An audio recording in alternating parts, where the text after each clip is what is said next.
Hindi ko akalaing magagawa mo sa akin to. Itinuring kitang kapatid. Isa ka rin traidor. Hindi ko mapapalampas ang ginawa mo sa akin, Nori. Matagal na kitang binalaan, Elisa. Hindi ka nga lang nakinig dahil masyado kang napaniwala ng babaeng yon sa pagkakaibigan ninyo.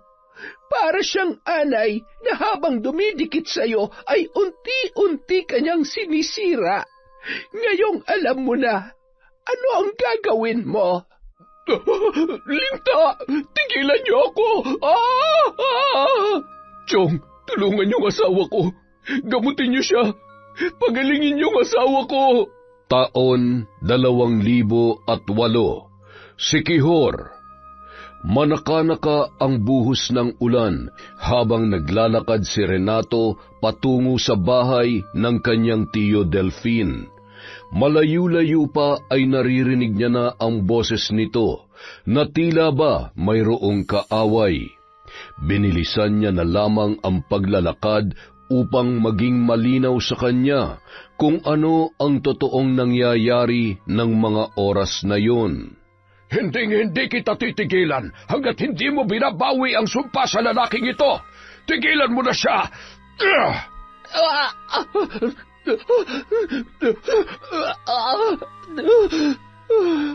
Ezekiel, gising! Ay, lahat ng paraan ay ginawa ko na.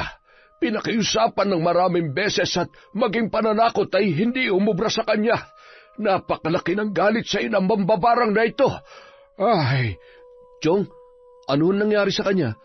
nadali ng isang mabagsik na mambabarang. Mukhang malaki ang atraso. Tingnan mo yung bukol sa kanyang leeg. Hindi bastang bukol lamang yan.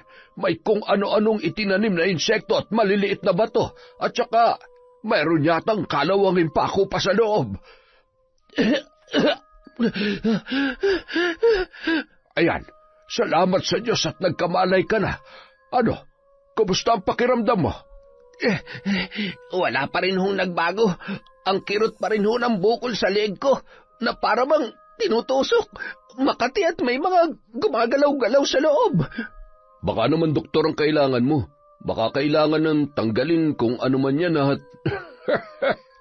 Hindi operasyon o kahit sino pang magaling na doktor ang makakapagpagaling sa kanya. Ang totoo niyan, ilang taon na ako nagpapabalik-balik sa doktor pero wala naman nangyayari.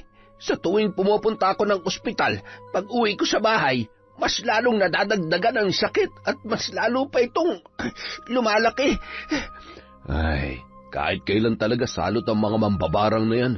Yan din ang ikinamatay ng biyanang ko eh. Sadya silang mapanganib dahil sa sandaling tanggapin nila ang pagiging mambabarang at ang itim na kapangyarihan, yun na ang mamamayani sa kanilang pagkatao.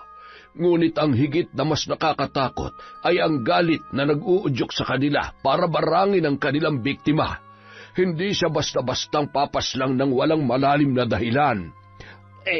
Hindi ko nga alam kung sinong may gawa nito sa akin eh. Wala naman akong kaaway at lalong wala naman akong maalala na... Ay... Hindi mo na maalala kung sinong tinarantado mo dahil sa dami na naging babae mo. Ay, hindi ka kasi makontento sa asawa mo eh. Hindi ko rin magawang paaminin kung sino siya. Ay, mukhang habang buhay ka na niyang pasasakitan. Kung sino man ang hayop na mambabarang na yan, napakaduwag niya para gawin sa akin to ng walang kalaban-laban. Magpakita lang siya sa akin na magkasubukan kaming dalawa. Sisiguruhin ko na makakaganti ako sa kanya bago ako mamatay. Ay, aray ko, uuwi na nga lang muna ako. Sigurado ka? Pwede namang dumito ka muna. Doon ka na lang muna matulog sa kabilang kwarto. Alanganing oras na. Bukas ka na lamang umuwi at alam naman na mag-iina mo na nandito ka. Iginiya pa yun ni Mang Delphine sa kwarto at binigyan ng kumot. Pagkatapos ay agad rin na lumabas ang matanda at muling binalikan ang isa niya pang pamangkin na si Renato. Ato, bakit ka nga pala na parito? Ano ho? Lilipat na ho kasi kami sa Sabado. Hihingi sana ako ng pabor. Baka ho pwede niyo akong tulungan sa pagkakarga at pagbaba ng mga gamit. Ay siya, sige. Walang problema.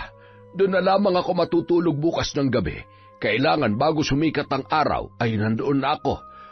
Siya nga pala, bakit naman naisipan niyo pang lumipat? Alam niyo naman ho yung asawa ko. Medyo nagkakainitan na sila nung kapitbahay namin. Sakto, may binibenta hong bahay doon. Mura lang ho, kaya yun na ho ang kinuha ko. Ay, pambihira. Kahit saan kayo pumunta, kung hindi siya magbabago, makakahanap pa rin siya ng kaaway. Sa hilig po kasing mangapit bahay. Kung hindi ko lang iniisip na buntis at baka kumapanong anak namin ay hayaan ko sanang sabunutan ng kapitbahay namin para madala. Sa hilig ba namang sumagap ng mali-maling balita at ikinukwento sa iba, napapaaway talaga. Sa dami ng mamanahin sa biyanan ko ay yun pang pagiging tsismosa nakuha. Abay, baguhin niya yung ugali niya at talagang ikakapahamak niya yan. Masakit sa ulo yan. Kaya lawakan mo ang iyong pangunawa, ha? Sige ho, Chong. Uuwi na rin ho muna ako. Gabi na Mukhang pagod na rin ho kayo. Magsasaing pa nga lamang ako Sige na at medyo may kadiliman na. Mag-iingat ka. Bago lumabas si Renato ay sinilip pa niya sa kwarto si Ezekiel at nagpaalam. Bakas sa mata nito ang pagkaawa sa kanyang pinsan. Habang nasa daan ay napapaisip siya sa kalagayan ni Ezekiel.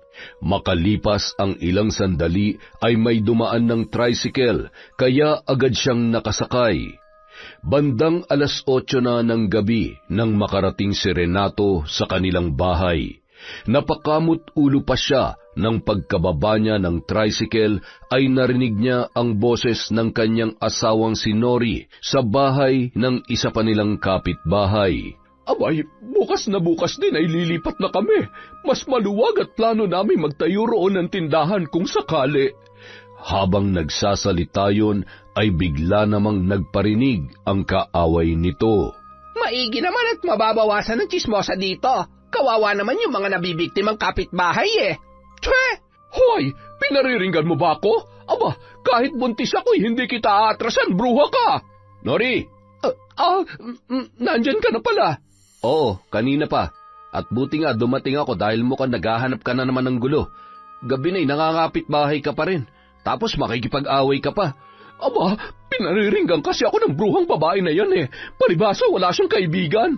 Di bali nang walang kaibigan at nandito lang sa loob ng bahay. Hindi tulad mo, tsismosa. Salot sa baryong ito. Makahanap ka sana ng katapat mo. Ang dapat sa'yo pinuputulan ng dila. Abat, lumabas ka dyan at uunahan kitang putulan ng dila. Puro ka parinig. Halika na, umuwi na tayo.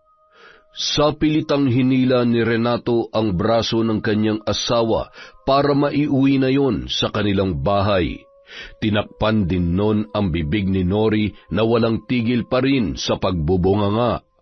Habang nagbubulong-bulungan at nagtatawanan naman ang iba pa nilang kapitbahay na nakasaksi sa pangyayaring yon. Kita mo na, paalis na lang tayo, nagkakalat ka pa rin. Hindi ka ba nahihiya? Gusto mo ba yun? Pinagtatawanan at pinag-uusapan ka dahil dyan sa pagiging tsismosa mo? Ay, Nori, nakikiusap ako sa'yo. Dahil konting-konti na lang mauubos ng pasensya ko. Kung bakit ba naman kasi... Ano? Nagsisisi ka na ako na pangasawa mo? Yun ba ang gusto mong sabihin, ha? Ay, alam mo na kung anong sagot sa tanong na yan. Pero may magagawa pa ba ako? Asawa na kita. Gusto ko maging maayos ang pamilya natin. Kaya sana naman makinig ka sa akin. Magbago ka na. At wag na wag mo akong ipapahiya sa mga magiging kapitbahay natin. Tsaka, higit sa akin, mas pinapahiya mo sarili mo. Ano ba napapala mo sa chismis? Ay, oo na. Nakakahiya naman sa'yo at napakabuti mo. Bahala ka nga dyan. Ay, kumain ka mag-isa mo. May tira pang ulam kanina. Yun na lang ang ulamin mo. Kumain na ako. Gusto ko nang matulog. Ay, nakakapagod talaga ang araw na to. Kita mo na? Kesa tumambay ka sa kapitbahay, sana natulog ka na lang. Tsaka, buntis ka tapos ganyan ang pinaggagawa mo. Hindi yan makabubuti sa anak natin. Oo na, huwag ka mag-alala. Mula bukas, magno-novena na ako gabi-gabi. Ano, may sasabihin ka pa? Daming sinasabi. Nakakainis. Makalipas ang isang araw, yun na ang oras ng kanilang paglipat ng bahay sa kabilang baryo. 3:00 pa lamang ay nakarating na sila doon at isa-isa nang ibinababa ang mga gamit na nakakarga sa truck na kanilang nirentahan. Pinagtulungan ni Renato, Mang Delfin at driver ng truck na ibaba ang mga yon. Matapos ang lahat ay agad na ring nagpaalam ang driver. Dumating naman si Nori na sumakay lamang ng tricycle papunta sa bago nilang bahay. Oh, nariyan na pala si Nori. Unahin niyong ipasok ang asin, tubig at bigas para magaan ang buhay ninyo dito. Sumunod naman ang mag-asawa sa sinabi ng matanda. Inabot ng 3 oras bago tuluyang naipasok ang mga kagamitan sa loob ng bahay. Maraming salamat ho, Chong, sa tulong ninyo, ha. Ito po, pangmerienda ninyo. Ay nako, wag na. Itabi mo na labang yan at higit na mas kakailanganin nyo yan. O, paano? Uuwi na ako't may lakad pa ako. Dadaanan ko si Ezekiel sa kanilang bahay. Kukumasahin ko ang lagay niya. Nori, alis na ako. Sige ho, Chong. Ingat po kayo. Maraming salamat po sa tulong. Isang matamis na ngiti ang itinugon ni Mang Delfin sa asawa ng kanyang pamangkin. At kumaway pa yon bago tuluyang humakbang papalabas ng bahay. Habang naglalakad, may nakita siyang matanda na nagmamasid sa labas ng tarangkahan. Nagkatinginan pa sila sa mata. Nakaramdam siya ng kakaibang enerhiya na hindi niya maipaliwanag at mas lalo siyang kinilabutan nang maramdaman niya ang pag-init ng kanyang medalyon. Hinawakan niya yon at nang muling nilingon ang matanda ay bigla na lamang yung nawala sa kanyang kinatatayuan. Nagpalinga-linga si Mang Delfin at patuloy na hinanap ng kanyang mata kung saan pumunta ang matanda hanggang sa matanaw niya ang isang lumang bahay. Doon ay natanawan niyang nakaupo sa balkonahe ang matanda at nakatanaw pa rin sa kanya. Tumango-tango si Mang Delfin at kinapa ang kanyang medalyon, ngunit humupa na ang init noon.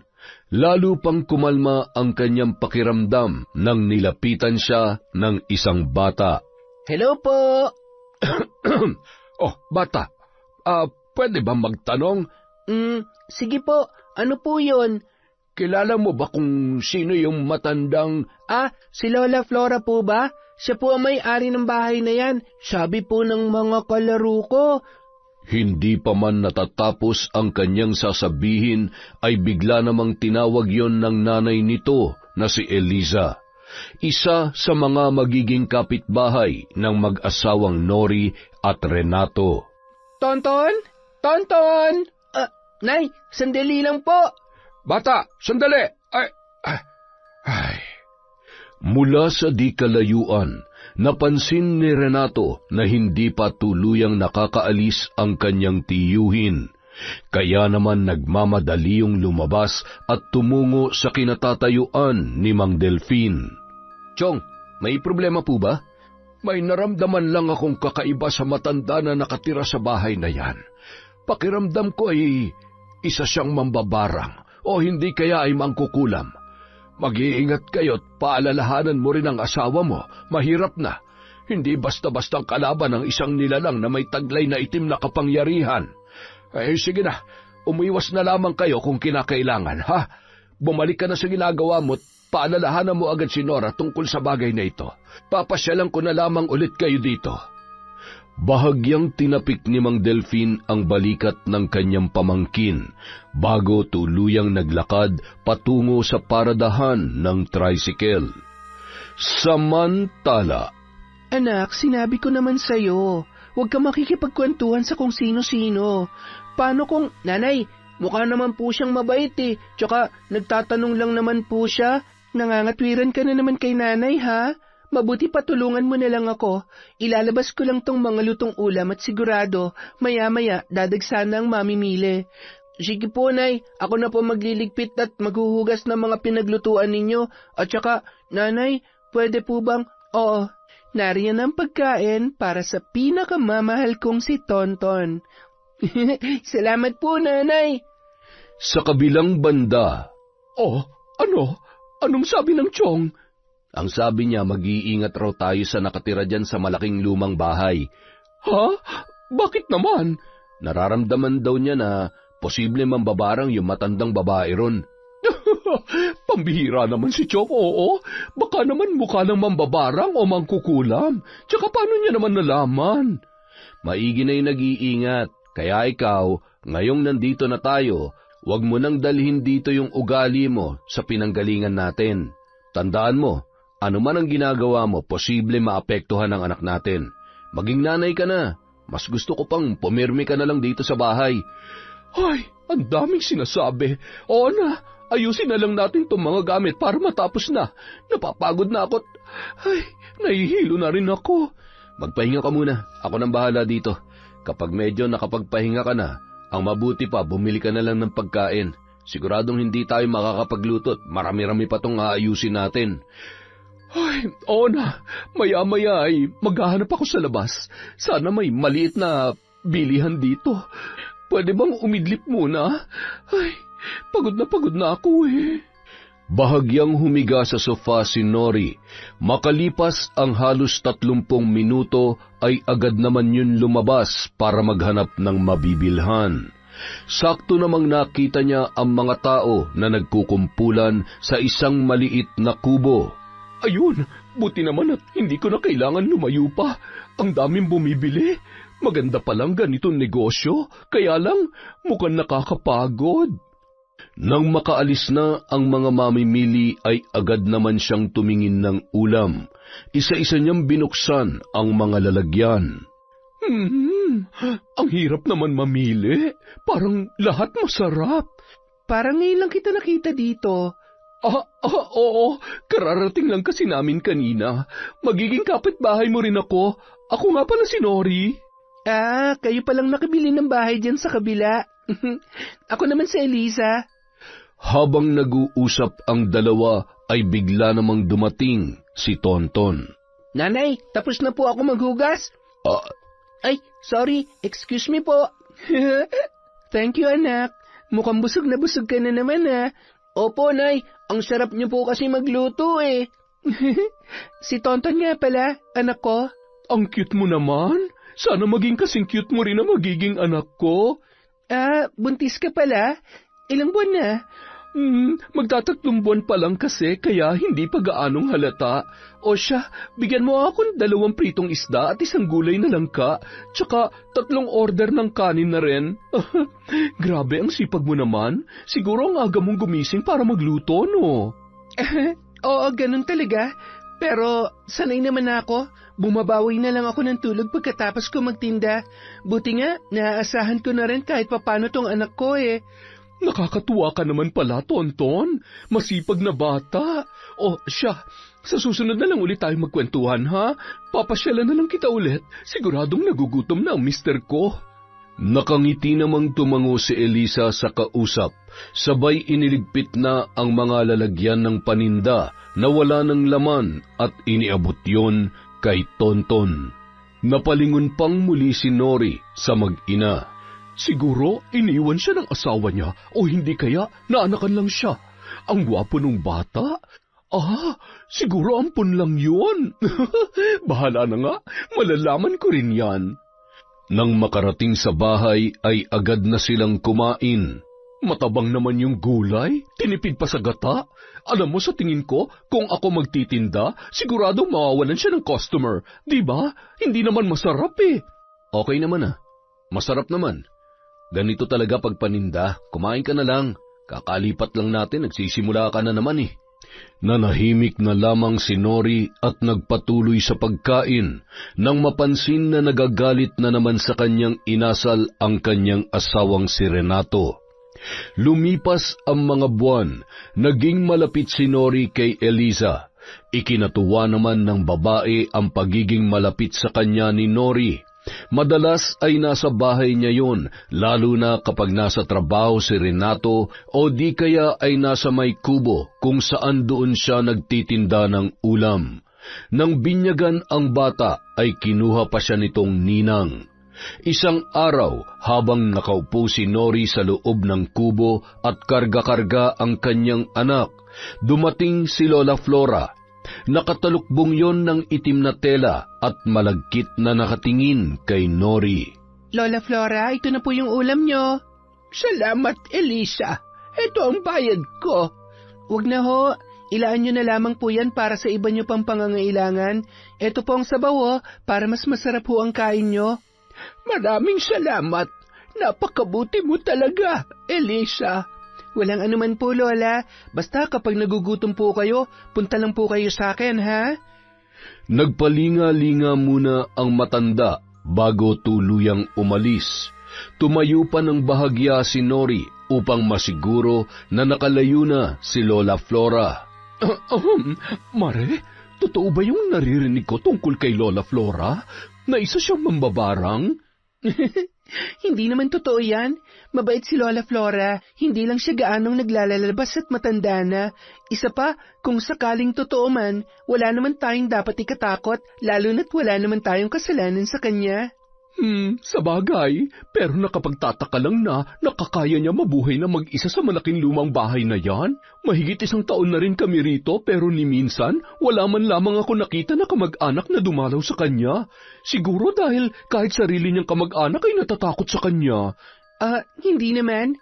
Matandang dalaga kasi si Lola Flora. Yung mga kapatid niya patay na at yung mga pamangkin niya naman nasa ibang bansa na raw. Ganun ba? Habang patuloy sa pag-uusap ang dalawa, ay bigla namang dumating si Renato. Nandito pala mag-ina ko. Bakit ka umuwi? May bigla ang lakad yung may-ari ng bahay Bukas na lang daw, sayang nga yung pamasahe. Pero okay na rin, medyo masama ang pakiramdam ko Mare, kumusta? Luma na tong kubo mo Kapag ipapaayos mo, sabihin mo lang para kapag linggo pwede kong ayusin. Palakahin mo kaya to para pwede na rin kumain mismo dito yung mga customer mo. Naisip ko na rin yan, pare. Sige, sasabihan na lang kita. Salamat, ha? Nasan si Tonton? Pumasok sa eskwela Buti hindi pa dagsa ang mamimili ngayon. Nako, medyo maaga pa kasi.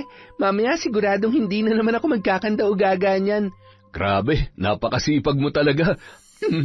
Kargahin mo nga tong anak mo. Tara na, umuwi na tayo. Sige, Mari ha, mamaya na lang ulit. Napansin ni Elisa ang pagbabago ng timpla sa mukha ni Nori, ngunit ipinagsawalang bahala niya na lamang yun. Samantala, nang makarating ang mag-asawa sa kanilang bahay, ay agad namang inilapag ni Renato ang anak sa higaan nito. Ay nako, ang nanay mo talaga, napakainit, iginagala ka pa. Sus, kunwari ka pa. Mukha namang masaya ka na nandun kami at nakapag-usap kayo ni Elisa. Talagang igagawa mo siya ng karinderya? Baka gusto mo rin i-repair yung kusina niya para mas masaya. Teka nga, nagsiselos ka ba? Bakit? Akala mo ba hindi ko napapansin kung paano mo siya tingnan at gaano ka kasaya kapag kausap mo siya?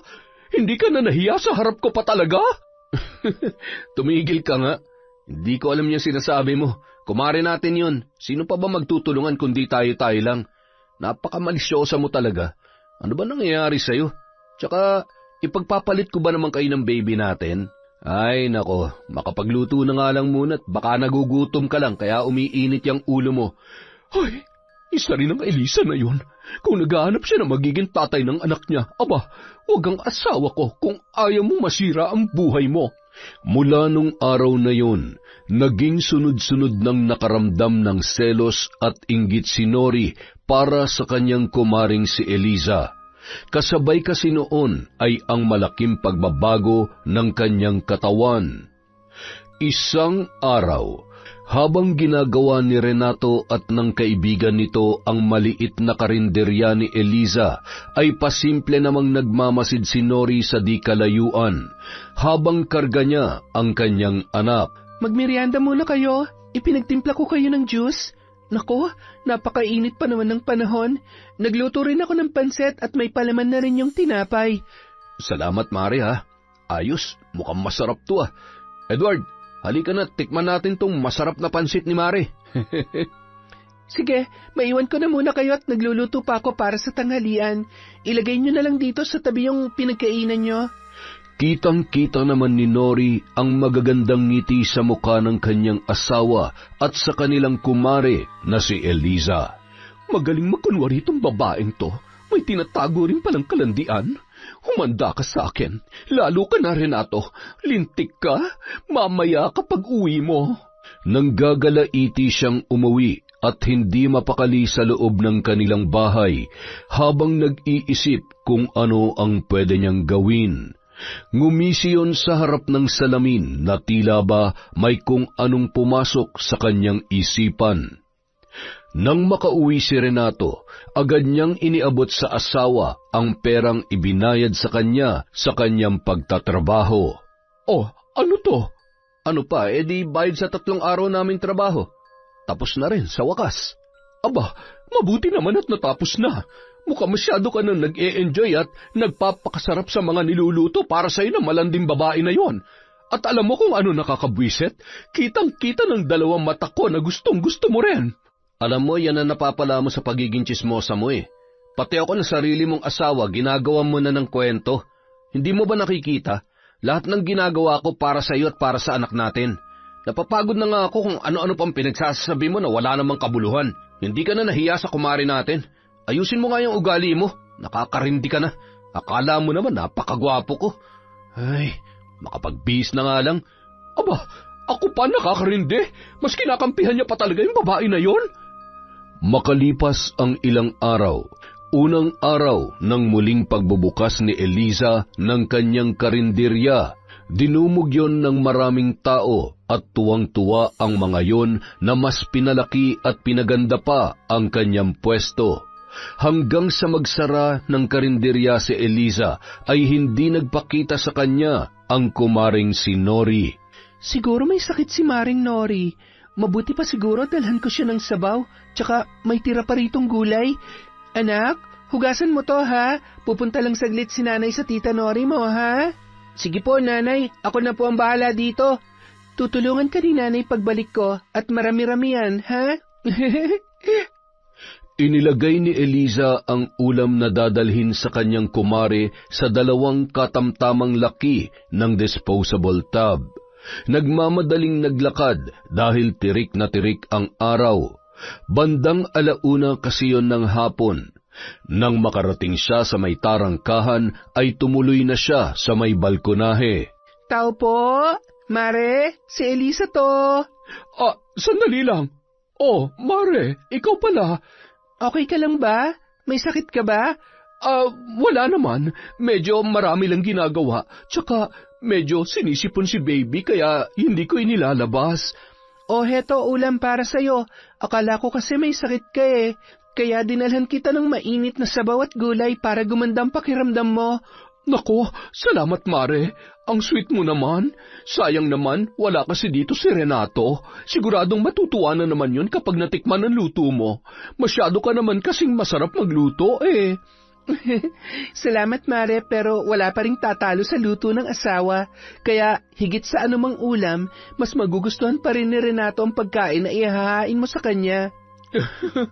Alam mo kasi Mare, kung minsan kahit gaano pa kasarap ang luto ko, may mga pagkakataon na naghahanap pa rin ang kumpare mo ng ibang putahe.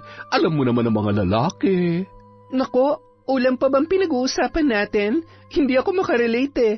Alam mo namang wala akong asawa dahil may allergy na ako sa mga lalaki. Allergy sa lalaki? Pero nagpapakita ka ng motibo sa asawa ko?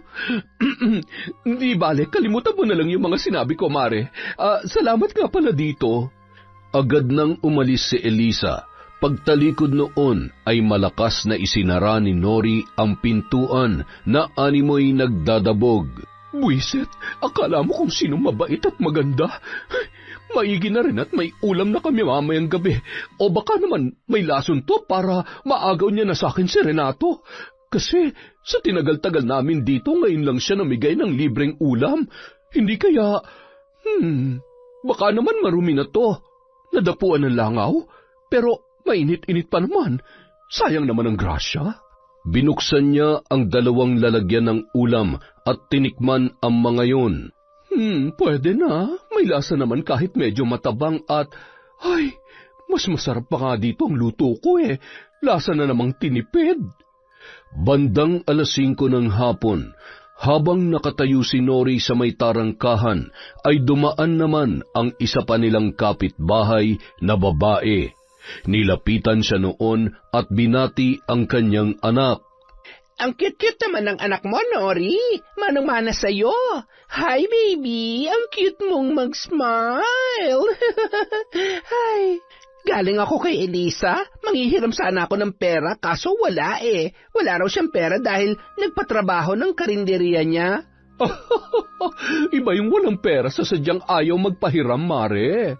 Paanong wala lagi namang ubos ang paninda niya? Ay, okay lang naman.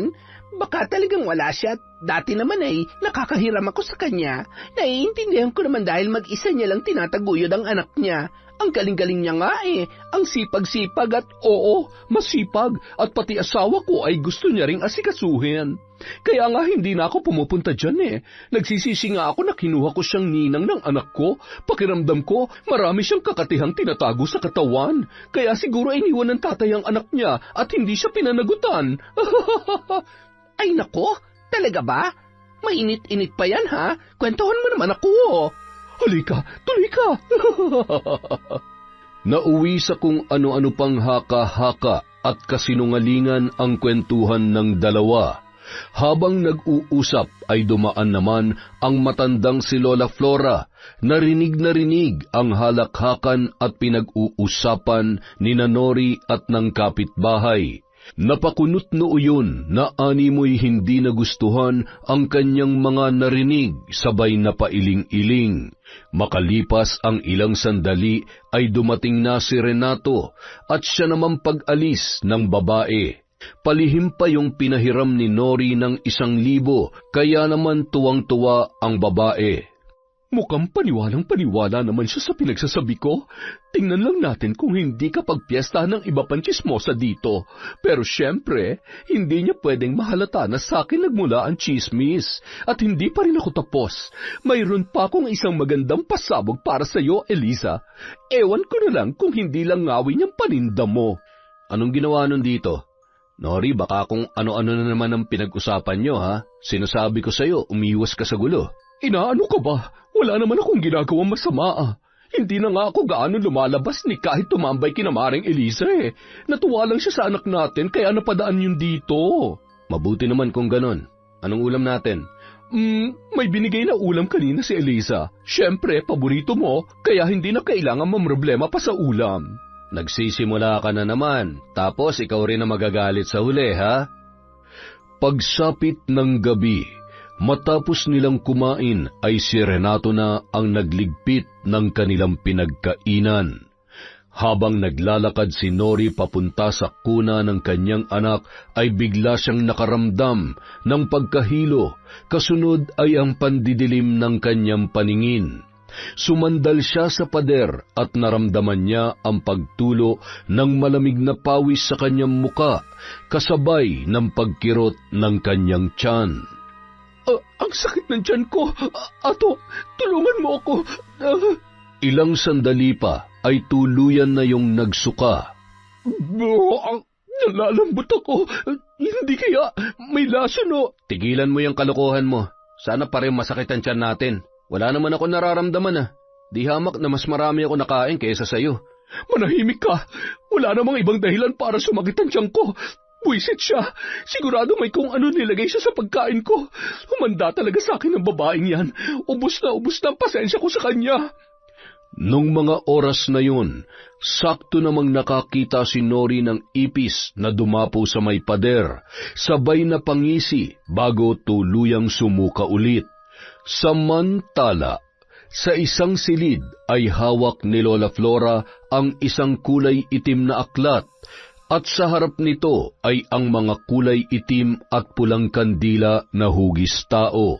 Nakalapag din sa sahig ang isang manika na may nakatusok na mga karayom sa iba't ibang parte ng katawan nito. Gayon din ay may gumagapang sa sahig na iba't ibang insekto, at sa mga garapon na may langis ay maraming nakababad na kung ano-ano, na maliliit na bagay at mga papel na kung ano-ano rin ang nakasulat. May isang kulay pulang damit na pambabae na nakalatag sa sahig at bakas ang mga patak ng kandila sa iba-ibang parte noon. Ewan ko na lamang kung patutulugin ka ng sakit na nararamdaman mo. Isa kang traidor at umaalingasaw ang masamang pagkatao mo. Samantala, buong magdamag na ininda ni Nori ang pananakit ng kanyang tiyan. Paggising niya ng umaga ay hinang-hina pa rin yun, ngunit kumalma na ang kanyang nararamdaman. Bandang 3:00 ng umaga ay bumangon naman si Eliza at tumungo sa kanyang altar sa isang silid na tanging siya lamang ang pumapasok. Maaliwalas ang muka na pumasok at sinindihan ang malaking puting kandila na nagbigay liwanag sa kwartong iyon. Kitang-kita ang isang bungo na may mga markang kulay itim at pula, patak ng mga kandila at kung ano-ano pang nakapaloob doon. Isang lumang larawan ang kanyang dinampot at pinakatitigan. Alam ko na sa mga oras na to, nahihirapan ka na, pero huwag ka mag-alala. Panahon na para tapusin kong paghihirap mo. Kinaumagahan. Sigurado ka bang kaya mo? Pwede naman akong hindi magtrabaho ngayon. Kaya ko naman na. Hindi naman na masakit. Isa pa, sayang din naman ang kikitain mo ngayon. Pambili na rin natin ang gatas ng anak natin yan. O siya, sige. Kapag sumakit ulit ang tiyan mo, tawagan mo na lang ako, ha? Dito na lang kayo pumirmi sa bahay. Magluluto na rin ako ng pagkain mo hanggang tanghalian para hindi ka na mahirapan. Ay, pinag-alala mo naman ako kagabi. Okay na ako. Huwag ka mag-alala. Kaya ko naman ang sarili ko. Sige na, mag-asikaso ka na at baka tanghaliin ka pa. Agad naman nang nag-asikaso si Renato at pagkatapos ay nagmadali na yung umalis. Isa siyang mahusay na karpintero, kaya naman kilala at anumang araw ay mayroon siyang napapasukang trabaho. Maliban doon, marami pang alam na gawain si Renato, kaya madalas ay araw ng linggo lamang yon nababakante. Nang makaalis ang lalaki, ay tulog na tulog pa rin ang kanilang anak. Bagamat medyo nanghihina pa, ay ginamit ni Nori ang pagkakataon na yun upang maisagawa ang kanyang plano. Tumungo siya sa may kusina at binuksan ang isang pinto ng kabinet sa taas ng kanilang lababo na may lamang iba't ibang gamit. Ginulo niya yon at ilang sandali lamang ay naglabasan ang mga naglalakihang ipis. Pinaghahampas yon gamit ng walis tambo. Isinilid niya sa isang plastik at pagkatapos ay inilagay sa kanyang bulsa. Pwede na to. Siguradong mainam tong pansahog sa masarap at pinagmamalaking paninda ni Maring Eliza. I'm sorry, Mariko. Naghugas yun ng kamay at tumungo sa kanilang kwarto. Inilipat niya sa kuna ang kanyang anak at agad na lumabas ng bahay. Sakto na sa ganung oras, paisa-isa pa lamang at siguradong naglalabas pa lamang ng paninda si Eliza. Pagdating sa karinderya ay may 4 na putahe pa lamang na nandoon. Bahagyang nakaawang ang takip noon, kaya naman kitang-kita ang usok ng mga yon. Nagmamadaling kinuha ni Nori ang supot sa kanyang bulsa at nilagyan ng mga ipis ang pagkain, sabay hinalo upang hindi mahalata. Matapos maisagawa ang kanyang plano ay nagtatakbo na yon para umalis. Mula sa labas ng tarangkahan ay natanawan ni Lola Flora ang tumatakbong si Nori mula sa karinderya ni Eliza. Iba ang kutob niya ng mga sandaling yun, ngunit pinagsawalang bahala niya na lamang yun. Nanatiling nakatayo ang matanda at ilang minuto lamang ay nakita niyang muling lumabas si Nori karga-karga ang anak nito. Nang dumaan ang isang grupo ng mga mamimili ay sumunod din yon. Paisa-isang inihakbang ni Lola ang kanyang mga paa at nakikiramdam sa mga susunod na mangyayari. Mare, pabili nga ako nitong dinuguan. Parang ang sarap eh. Ang sarap ng bigay mo sa akin kahapon. Salamat ulit ha. Sarap na sarap din si Renato. Wala nga naman, Mare. Ano pang order mo? Okay na yan, Mare. Tsaka, pahingi na lang ng sabaw. Ay, teka, sandali lang, Mare. Ano to? Oh my gosh! Ipis ba yan? Napatingin din ang iba pang customer na naroroon sa iba pang lalagyan, kaya naman nagkagulo ang mga yon. Teka, paano nagkaroon ng ipis eh? Mainit pa mga yan. Isa pa, malinis ang kusina ko. Kahit tingnan nyo pa, sa tagal ko na nagtitinda dito, ngayon lang nangyari to. Nako, Mare, baka naman hindi mo napansin sa dami ng inaasikaso mo. Di bali na lang, Mare, wag na lang pala. Grabe ka naman, Elisa. Halos araw-araw kami bumibili sa'yo, tapos... alam mo, dapat sa'yo ireklamo. Magkakasakit pa kami dahil sa kapabayaan at kadugyutan mo. Hindi totoo yan. Sandali, saan kayo pupunta? Saan galing ang mga ipis na to? Sigurado ako na... Ay, kumalma ka na lang, Mare. Wala naman na tayo magagawa. Wala eh, meron kasi talaga. Siguro hindi mo lang talaga napansin. Naku, sana wag naman sila magreklamo kay Kapitan. Kung hindi, baka maipasara tong karinderya mo. Sayang naman. Malaki-laki na rin ang pagpapaayos mo sa karinderyang to. Habang nag-uusap ang dalawa, ay bigla namang dumating si Lola Flora. Anong nangyari, Elisa? May mga ipis po yung ulam, Lola. Hindi ko po alam kung paano nangyari dahil maingat naman ho ako at malinis sa kusina kaya imposibleng alam ko. Wala kang kasalanan. Hindi mo naman ipapahamak ang sarili mong negosyo. Ang tanong ay hindi paano, kundi sino ang may kagagawan nito. Hindi kaya may taong naiinggit sa'yo. Hindi ka kayang lamangan kaya sisiraan ka na lang. Lola, wala naman ho akong kaaway. Elisa, alam mo, mas mahirap kalaban ang nagpapanggap na kaibigan. Hindi mo namamalayan na tinutuklaw ka na pala ng harap-harapan. Ay, totoo yan, Mare. Parang yung mga napapanood ko sa teleserye. Yung parang mga babae na gustong kumabit sa asawa ng mga kaibigan nila. Yung mga ganon. Pero sa drama lang naman yon. Lola, sa tingin ko nagkataon lang to. Wala namang matinong tao na gagawa nito. Tama ka. Hindi gawain to ng matinong tao. Gawain ng impakta. Kaya huwag ka mag-alala, Elisa. Sisiguruhin ko na kakarmahin ang may gawa nito sa'yo. Pasasaan ba't babalik din sa'yo ang tiwala ng mga tao? Sana nga ho, Lola.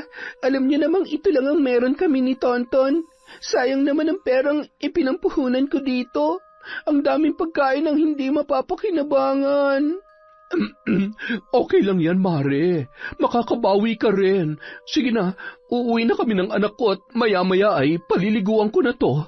Huwag ka naman problema. Ipagdasal na lang natin na hindi ka ireklamo at lalong hindi maipasara to. Saksakan ng kaplastikan. Nasisiguro ko na may kinalaman ka sa nangyari. Kapag nga naman inggit ang pinairal, hindi ka na nakontento pagkatapos mong siraan at gawan ng kung ano-anong kwento. Pati kabuhayan ng tao ay pineperwisyo mo pa. Mangiyak-ngiyak si Eliza habang isinasara ang kanyang karinderya at inililigpit ang kanyang mga paninda. Sinundan naman ni Lola Flora si Nori na noon ay masayang-masaya dahil naging matagumpay ang kanyang isinagawang plano. Hoy, babaeng chismos at inggitera! Nagpalingon-lingon pa si Nori, sabay na pakunot ang noo at paglingon noon ay nakatitig ng masama sa kanya si Lola Flora. Anong pinagsasasabi mo dyan, matanda ka? Bakit? Hindi ba? Magsinungaling ka na sa lahat. Pwera lamang sa akin. Hindi mo man sabihin ay basang-basa ko dyan sa mga kilos mo, lalong-lalo na dyan sa mga mata mo. Hoy, matandang ulyanin at ugod-ugod. Huwag kang basta-basta mambibintang, ha? Hindi ko gusto yung sinasabi mo. Wala akong ginagawang masama. Isa pa, magkumari kami. Kaibigan ko si Elisa at hindi ko yung magagawa sa kanya. Sige, panindigan mo ang pagiging sinungaling mo. Pagsisisihan mo kung bakit ganyan kasama ang ugali mo. Kaawa-awa naman ang anak mo dahil hindi ka magiging magandang ehemplo. Hoy, sino ka ba, ha? Para pati ang pagiging nanay ko ay questionin mo. Wala ka namang alam sa pagiging ina dahil isa kang matandang dalaga at kahit kailan, hindi mo mararanasan maging ina. Inirapan ni Nori ang matanda, sabay pumasok sa tarangkahan na hindi man lamang natakot sa kabila ng haka-haka tungkol sa pagiging mambabarang ni Lola Flora. Akala mo natatakot ako sa iyo? Subukan mo lang at ibubunyag ko ang lahat ng sikreto mo. Magsama kayo ni Elisa. Mga buwisit kayo sa buhay ko. Nang makauwi si Lola Flora, ay tumungo yun sa kanyang silid-tulugan at kinuha ang isang larawan na nakaipit sa isang notebook kung saan nakasulat ang mga pinagdaanan niya sa buhay mula nang siya ay dalaga pa lamang. Ang notebook na yon ang tanging nakakaalam ng kanyang nakaraan. Tumulo ang kanyang luha nang maalala ang gabi na itinuturing niya na isang napakalaking bangungot sa kanyang buhay. Manahimik ka na lamang at ibigay mong gusto ko. Kung ayaw mong basagin ko tong bungo mo, isa lang naman ang gusto ko eh. Gusto ko mabigyan mo ako ng anak at pagkatapos nun, makakaalis ka na. Bibigyan kita ng pera at makakaahon ka na sa hirap. Di ba yun naman ang gusto mo? Makalaya sa pagiging hampas lupa at mabigyan ng magandang buhay ang mga kapatid mo? Paulit-ulit niyang naririnig ang mga halakhak na yun sa bawat pagpikit ng kanyang mga mata. Gayon din ang iyak ng sanggol na kanyang isinilang. Minsan ding nagsilang ng anak na babae si Lola Flora, ngunit dahil bunga yon ng pangahalay sa kanya ng kanyang amo, ay ipinaampun niya yon sa kanyang matalik na kaibigan, na hindi nagkaroon ng anak. Inilihim niya ang kanyang pagdadalang tao sa kanyang pamilya dahil ayaw niyang malaman ng mga yon ang masalimuot niyang pinagdaanan. Pinilit niyang muling bumangon hanggang sa nakahanap ng mabait na amo at ipinagpatuloy ang suporta para sa pag-aaral ng kanyang 4 na nakababatang kapatid. Nang matapos at magkapamilya ang mga yon, ay naiwan na siya sa bahay na yon. May kanya-kanya ng pamilya at may maayos ng buhay sa malayong lugar at siya naman ay naiwang mag-isa. Nagsisisi na pinaampun niya ang kanyang anak. Sana pagdating ng araw, maintindihan mo kung bakit ko nagawa ang lahat ng yon. Sana'y matanggap mo ko sa buhay mo sa kabila ng mga pagkukulang ko sa iyo. Sana bago ko mawala sa mundong ito ay mayakap man lamang kita at mahagkan. Gusto kong makagawa ng kahit ano pang paraan para makabawi sa iyo.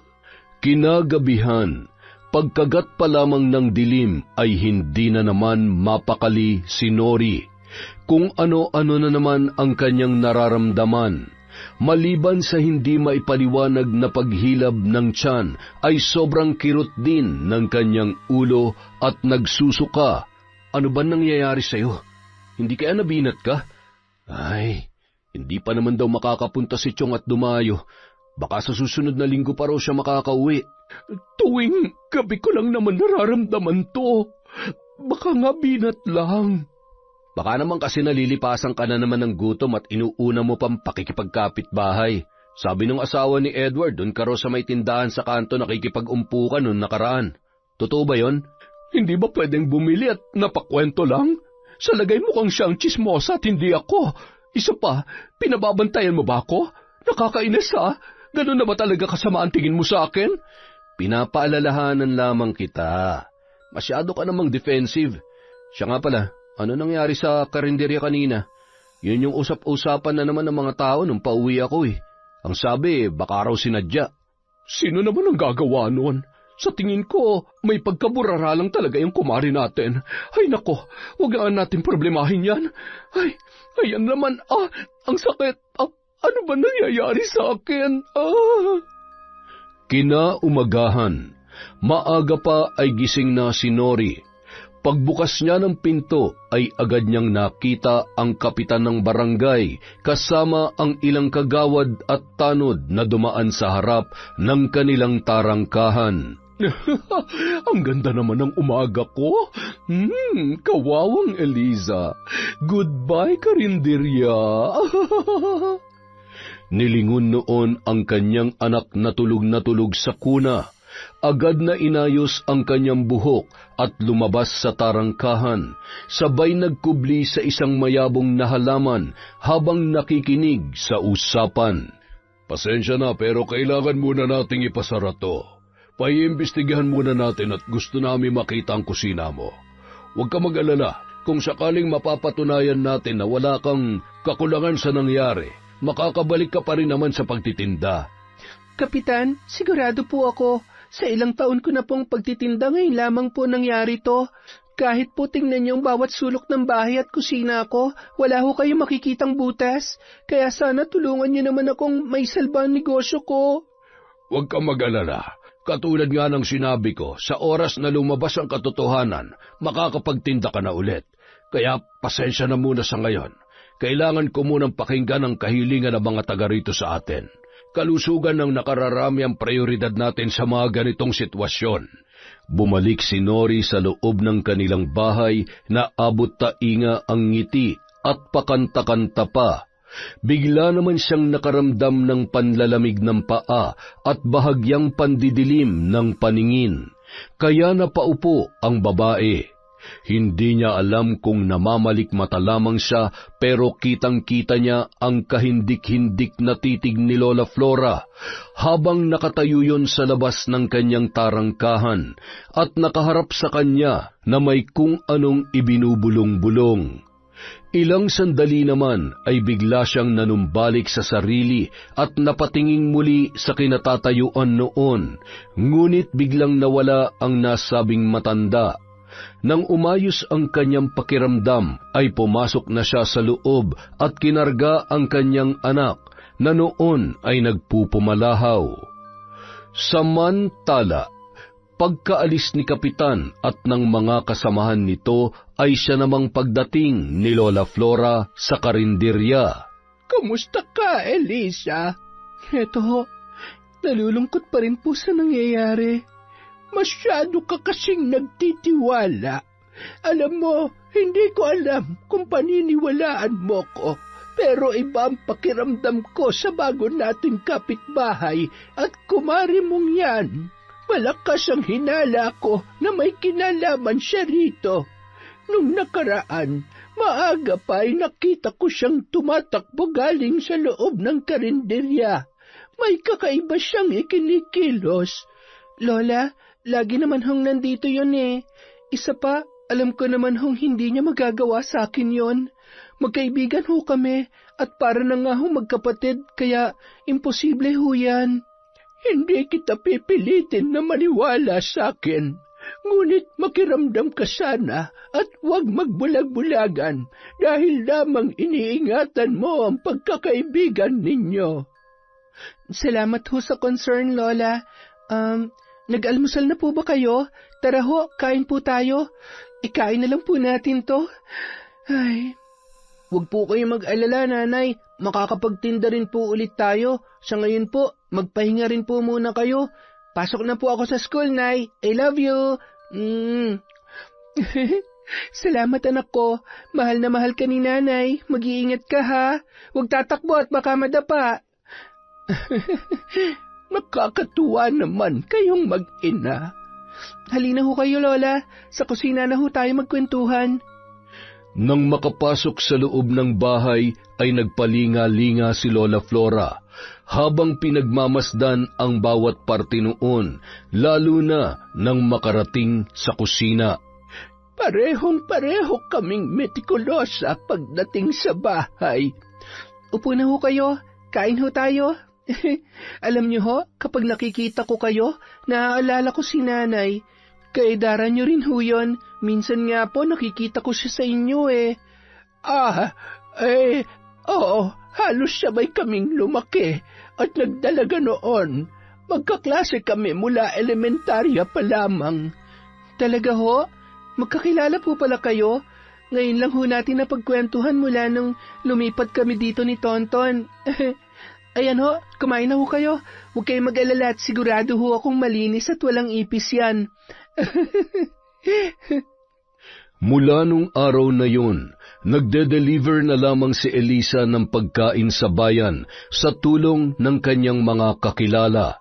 Natuwa siya dahil mas nadoble pa ang kanyang kita. Makalipas ang ilang buwan, nakabili siya ng bagong malaking refrigerator at mga gamit sa kusina. Yung karinderya na pinagtitindahan niya ay ginawa na lamang niyang lutuan. Paano kaya siya nakabili ng ref? Wala naman na siyang karinderya, tapos alis ng alis pa. Siguro may boyfriend na mayaman, o hindi kaya? May kababalaghan na naman sigurong ginagawa yang si Eliza. Okay na yan, basta wag lang ang asawa ko. In fairness, ha? Mukhang mas lalong umaasenso ang kumare mo, te. Ikaw, kumusta ka na? Parang nangangayayat ka. Naku, baka talagang ipagpalit ka na ng asawa mo niyan. Kakabantay mo kay Eliza. Hindi ka na nakakapag-ayos ng sarili mo, ha? Ay siya, makauwi na nga muna at maglalaba pa pala ako. Napalunuklaway na lamang si Nori at natahimik. Tiningnan niya ang nanunuyot niya ng balat, pati na rin ang sahig na napakaraming buhok.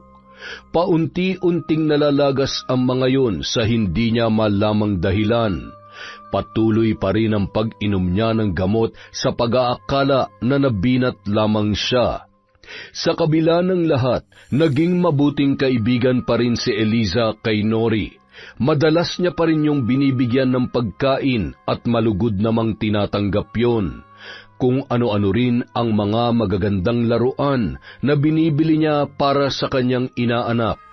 Buong akala ni Eliza ay totoo ang pakikitungo nito sa kanya at lingid sa kanyang kaalaman, ang iba't ibang mga kasinungalingan na kinukwento at ipinapakalat nito sa tuwing nakatalikod si Eliza. Isang gabi, pumunta si Renato sa bahay ng kanyang tiyuhin pagkagaling sa trabaho. Dadaanan niya sana yon at isasama sa kanila upang matingnan ang kanyang asawa. Pinatingnan niya na kasi yun sa doktor, ngunit wala namang matukoy na sakit.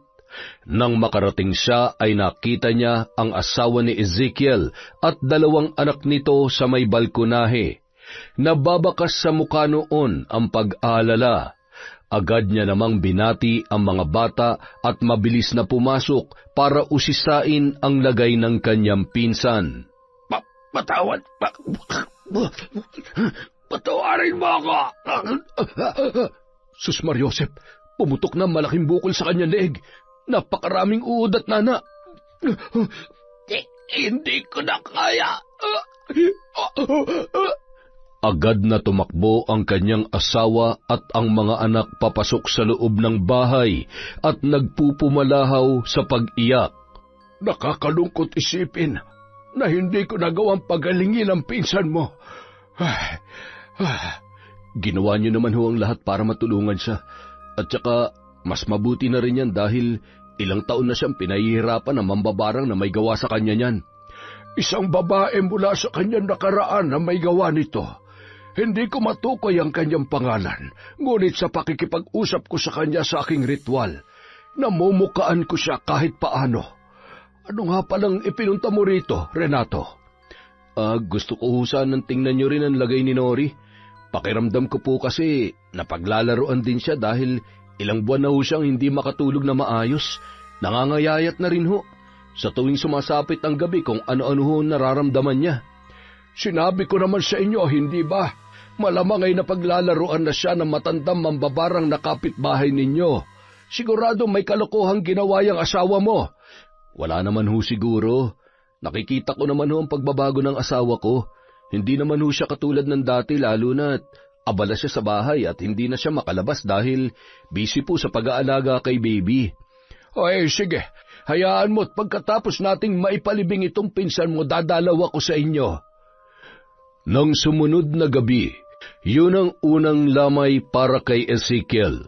Hindi man gaanong maganda ang pakiramdam ni Nori ay pinilit nitong pumunta sa bahay noon. Nagpasama siya kay Eliza na noon ay nais ring makiramay.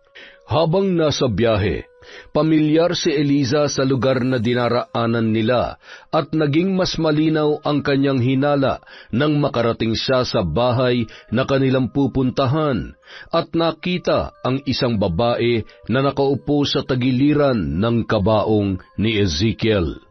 Talaga bang ipinahintulot ng pagkakataon na makita ko ang kamatayan ng hayop at walang konsensyang lalaking ito?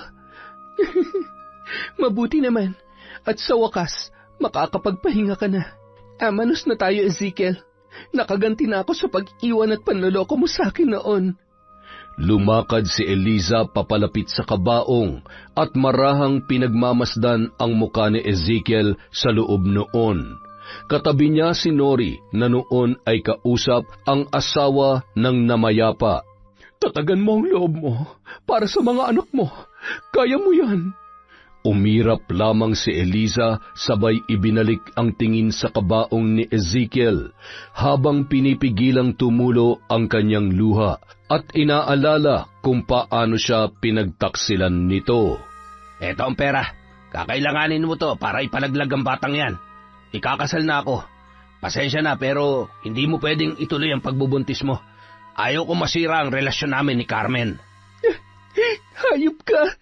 Napakasama mo! Napakasinungaling mo! Paano mo nagawa sa akin to? Pinagkatiwalaan kita! Wala akong panahon sa kadramahan mo, hoy. Isa pa, dugo pa lang naman yan. Masyado ka pang bata para maging ina, kaya sundin mo na lang ang gusto ko. Yan, dadagdagan ko ang pera. Basta huwag ka na magpapakita sa akin, ha? At huwag na huwag ka rin gagawa ng eskandalo sa araw ng kasal ko. Naintindihan mo? Ezekiel, sandali! Ezekiel, huwag mo akong iiwan! Ezekiel! Hayop ka! Pagbabayaran mong lahat ng to hanggang sa huling segundo ng buhay mo!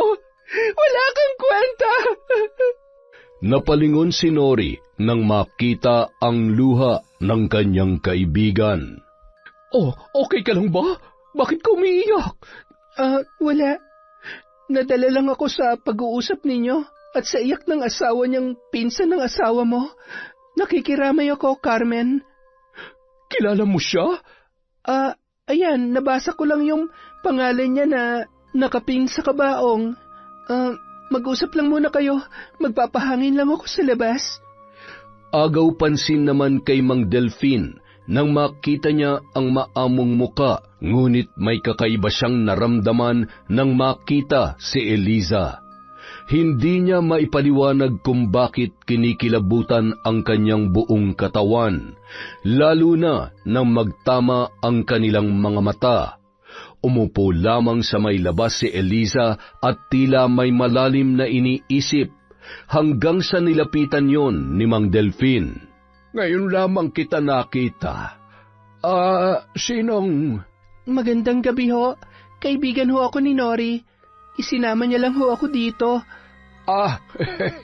Pasensya ka na. Akala ko ay taga rito ka sa baryo namin. Para kasing pamilyar ang mukha mo eh. Matipid ng ngiti lamang ang itinugon ni Eliza sa matandang albularyo. Bandang 9:00 ng gabi, nang makaramdam ng labis na panlalamig si Nori, ay umuwi na sila ni Eliza. Ano bang nangyayari sa'yo? Nagpatingin ka na ba sa doktor? Hindi ko nga rin alam kung ano to nangyayari sa akin eh. Wala pa nga to eh.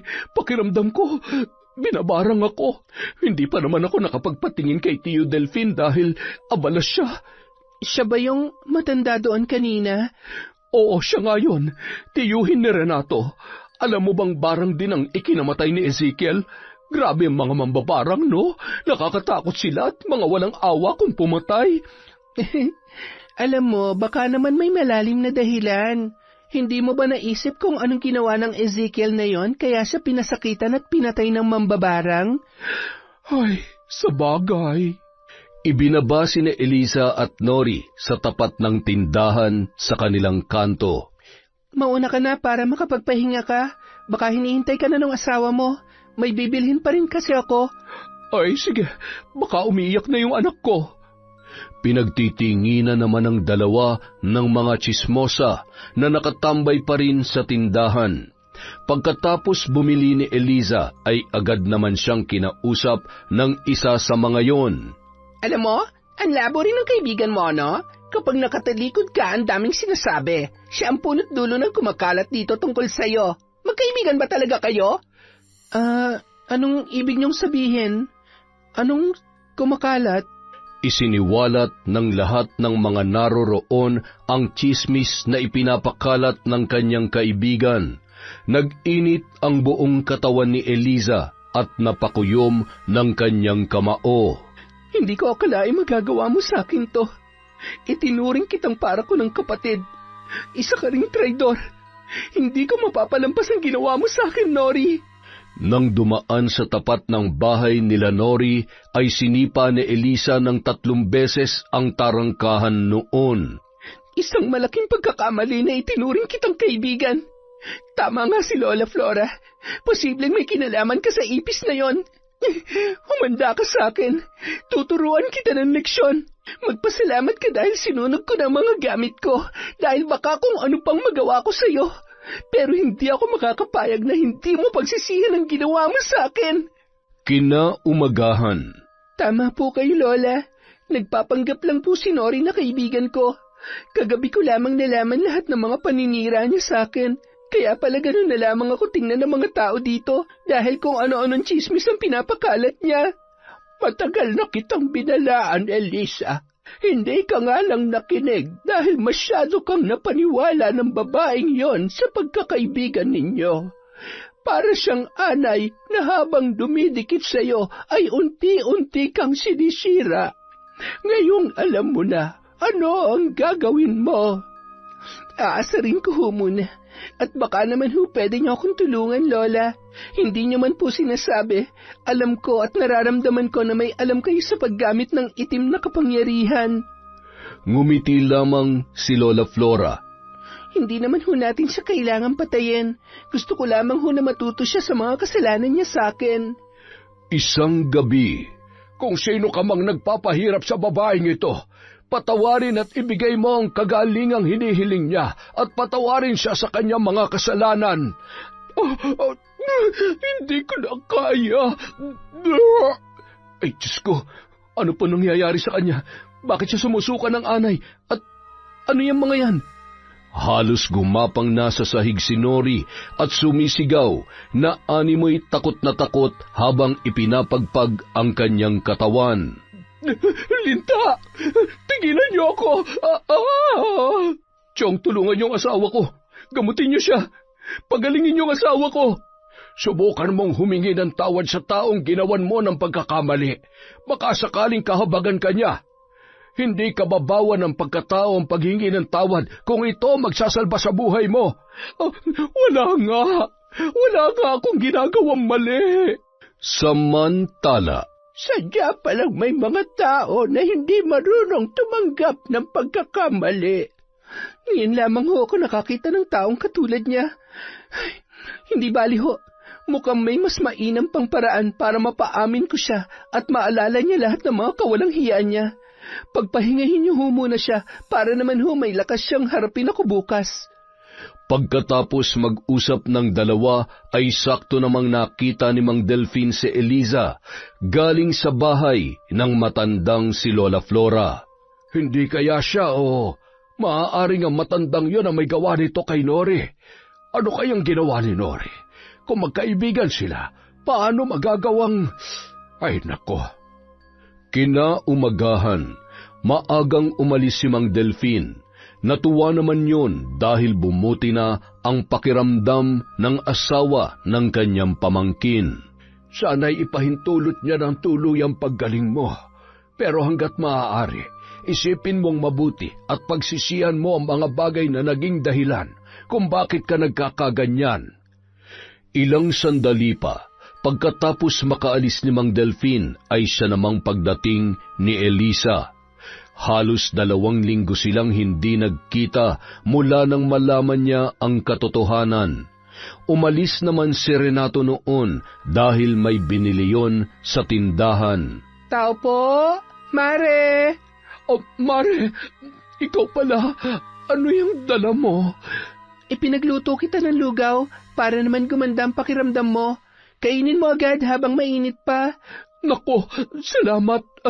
Buti nga at gumanda ng pakiramdam ko paggising ko. Sana magtuloy-tuloy na ito. Alam mo, sa tingin ko, binabarang ako ng lintik na mambabarang na Lola Flora na yon. Nag-iipon lang ako ng lakas, reresbakan ko siya. Wala akong pakialam kung matanda na siya. Kumalma ka nga. Maawa ka naman, matanda na nga, diba? Hindi na makikipagsabunutan sa iyo yon. Grabe pala talaga nangyari sa'yo. Pati nguso mo na maga at nagsususugat. Ano ba kasing ginawa mo? Ay, wala akong ginawa. Makakain na nga lang ng lugaw. Ilang araw din akong hindi nakakain ng maayos. Agad na binuksan ni Nori ang mangkok na may takip na katamtamang laki matapos kumuha ng kutsara. Napakunot noo siya nang may makitang pamilyar na paa ng insekto sa lugaw na yun matapos sumubo ng 3 beses. Mare, ano mga yan? Ipis? Ipis? Ay, oo nga. Naku, sorry Mare ha. Pero, wala ka bang naalala sa mga ipis na yan? Nananadya ka ba? Ano bang problema mo, ha? Ikaw ang problema ko at ang matabil mong dila, mapanira, at yung mapagkunwari mo pang pag-uugali. Alam mo, sayang talaga eh. Akala ko kasi magiging mabuting magkaibigan tayo, pero nagkamali ako dahil isa kang traidor. Wala akong alam sa sinasabi mo. Wala kang karapatang gawin sa akin to. Visit ka! Huwag ka na magsinungaling dahil alam ko na ang lahat. Alam ko na rin ang lahat ng paninira mo sa akin. Ang sama ng ugali mo. Habang nagkakagulo ang dalawa ay patuloy naman sa pag-iyak ang bata na noon ay nasa kuna. Mabuti na lamang ay dumating si Renato at agad na inawat ang dalawa. Tama na yan. Ano ba nangyayari sa inyo? Mare, kagagaling lang sa sakit ng asawa ko. Bakit hindi mo tanungin ang magaling mong asawa? Alam mo ba kung anong klaseng tao to na pangasawa mo? Alam mo ba kung gaano karumi ang pag-iisip at buong pagkatao niya? Mula ngayon, kakalimutan ko nang minsan kitang itinuring na kaibigan. Ayan ang kandila. Tinatalikuran ko na rin ang pagiging pangalawang magulang ng anak ninyo. Galit na umalis si Eliza habang humahagulgol naman si Nori. Alam mo bang pinakain niya ako na may ipis? Kadire! Walang iyang babae yon. Alam mo, hindi naman mangyayari to kung nakikinig ka lang sa akin. Hindi ka na ba talagang magbabago? Ano na naman bang ginawa mo? Pikon na ako, Nori. Napapagod na ako sa pinaggagawa mo. Kapag ako nainis, iiwan kita. Iiwan? Bakit? Maghahanap ka ba ng iba? O baka naman kasi gusto mo makipaglandian sa Eliza na yon? Kinakampihan mo siya? Naniniwala ka sa mga sinasabi niya? Bakit? Magtataka ka pa ba kung maniniwala ako sa iba? Hindi na bago to, dahil alam mo kung anong problema sa'yo. Yung marumi mong isip at matabil mong dila. Ay, nakakawala talaga ng gana, oo. Makapasok na nga lang sa trabaho. Renato, sandali! Makinig ka muna sa akin. Wala nga akong ginagawang masama. Napapraning lang ang babaeng yon. Gusto niya lang magkasira tayo, Renato. Ay, buisit. Teka, kung alam niya ng totoo, ibig sabihin, may kinalaman siya sa pambabarang sa akin. Hindi kaya, mga walang hiya kayo, humanda kayo sa akin. Iniwan noon ang bata at isinara ang pintuan. Pagkatapos ay sumugod yon sa bahay ni Lola Flora. Lalo lamang nagalit yon nang madatnan si Eliza at ang matanda na nag-uusap sa may halamanan ng matanda. Hoy, sinasabi ko na nga ba, magkasabot kayo? Ipinabarang mo ako sa matandang to o baka katulad ka rin niya? Baka pareho kayo mga kampo ng dilim. Magdahan-dahan ka sa pagsasalita mo. Lalo na't natitiyak ko na kapag tinuluyan kita ay sa impyerno rin ang bagsak mo. Wala kayong karapatan na pasakitan at gawin sa akin ang lahat ng yon. Ipakukulong ko kayo. Aba, mayaman. Para malaman mo, wala ka rin karapatan na siraan ako at traidorin ako. Itinuring kitang higit pa sa kaibigan, pero mukhang ibang klase ang ugali mo. Malala ang pagiging demonyita mo. Alam mo kung ako mismo mambabarang sa'yo, baka hindi ko napigilan ang sarili ko na tuluyan ka. Kasi tingnan mo, sa kabila ng pagpapahirap sa'yo, ang tibay pa rin ang sungay mo. Ganon ha? Pues ipapakita ko sa inyo kung gaano kahaba ang sungay ko. Malakas na itinulak ni Nori ang matanda at tumama ang ulo noon sa semento. Dugo! Lola Flora! Nori! Anong ginawa mo? Tulong! Tulungan niyo kami! Sorry, hindi ko sinasadya. Sa halip na humingi ng saklolo ay umuwi yun sa kanilang bahay at nagkulong sa kwarto. Takot na anumang oras ay may darating na pulis sa kanilang bahay. Samantala, dinala naman si Lola Flora sa ospital para magamot at masuri ang ulo. Mabuti na lamang at walang anumang namuong dugo kaya tinahi lamang ang sugat noon. Samantala, anong gagawin ko? Hindi ko naman sinasadya eh. Napatay ko ba yun? Sigurado kong magagalit si Renato sa akin. Makalipas ang isang araw, naiuwi na si Lola Flora sa kanyang bahay. Inalagaan yun ni Eliza at ni Tonton. Napatingin si Eliza sa isang lumang notebook na nasa may ulunan ng matanda at tiningnan niya ang isang larawan na naroroon. Close po pala talaga kayo ni nanay, no? Kayo po pala to? May ganito rin po kasi siya. Oo, anak. At napakalaki rin ng utang na loob ko sa kanya. Inilahad ni Lola Flora ang pangyayari sa kanyang nakaraan. Kung nagkaanak ho kayo at itinuloy niyong pagbubuntis ninyo, nasaan na ho siya ngayon? Alam ko magugulat ka sa sasabihin ko at hindi ko rin alam kung matatanggap mo ang katotohanan. Elisa, ako ang totoo mong ina. Sana'y mapatawad mo ako. Ho? Bakit ngayon niyo lang ho sinabi? Hindi naman ho ako magagalit kung ipapaliwanag niyo sa akin ang mga nangyari. Hindi ho madali ang pinagdaanan niyo, kaya naiintindihan ko po kung bakit gano'n na naging pasya ninyo. Ang tagal-tagal na ho nating magkakilala at nagkakausap, tapos kung hindi pa ho nangyari to, hindi ko pa malalaman ang totoo. Patawarin mo ako, anak. Nagpatalo ako sa takot. Naduwag ako. Natakot na magagalit ka sa akin. Mula ho ngayon, wala na kayong dapat ikabahala. Masaya na ho ako na magkasama na tayo. Kaya pala may mga pagkakataon na kapag tinitingnan ko kayo, iniisip ko na sana nanay ko kayo. At hindi ko maipagkakaila na nakikita ko ho ang sarili ko sa inyo. Kaya po pala kamukha ko kayo at ang gaan-gaan ng loob ko sa inyo, pati na rin po si Tonton. Habang nag-uusap ang dalawa, ay siya namang pagdating ni Tonton. Nanay, kumusta na po si Lola? May masakit pa po ba sa kanya? Okay na, anak. Magpapagaling na lamang ang lola mo. Tonton, totoo mo siyang lola dahil siyang totoong nanay ko. Talaga po? May lola na po ako? Oo, at gusto ko mula ngayon, palagi na tayo magkakasama. Makalipas ang isang linggo, isang malungkot na balita naman ang natanggap ni Nori. Ano? Hindi totoo yan. Hindi niya ako pwedeng iwan. Renato, paano na kami ng anak mo?